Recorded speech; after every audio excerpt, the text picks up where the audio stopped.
નમસ્કાર ખેડૂત મિત્રો, હું હાર્દિક બરવાડિયા વર્ડેશન લાઈફ સાયન્સ વતી તમારું સ્વાગત કરું છું. ખેડૂત મિત્રો, આજે તારીખ છે 23/9/2024 અને આજે મેવાસા ગામમાં મરચીના ફિલ્ડ વિઝિટમાં આવેલો છું.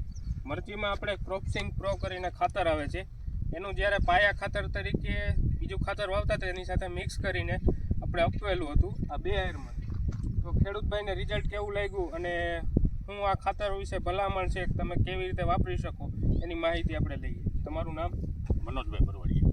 મનોજભાઈ બરવાડિયા, ગામ? મેવાસા. Mobile number? 9857 41 086. હવે આ ક્રોપસિંગ કેવી રીતે તમે આ 2 આયરમાં આ આપણે આ 2 આયરમાં જ આપેલું છે. પાયા ખાતર આપણે પારા બાંધ્યા ને ત્યારે આપેલું છે. 550 ફૂટનો સાહ છે. આ ખાલી 1 કિલો આમાં 2 પારામાં 500 ગ્રામ આપેલું છે. 2 પારામાં 500 આપણે રિઝલ્ટ જોઈએ. અહીંયા બતાવજો જ ભાઈ. ફૂટ સારી છે, છોડવાનો વિકાસ સારો છે, ફ્લાવરિંગ લાગવા માંડ્યું છે, છોડવો પીળો નથી પડતો. અને વરસાદ પછી જે બધાની મરચી આ બાજુમાં જ છે જે નથી આપેલું અહીંયા બતાવજો.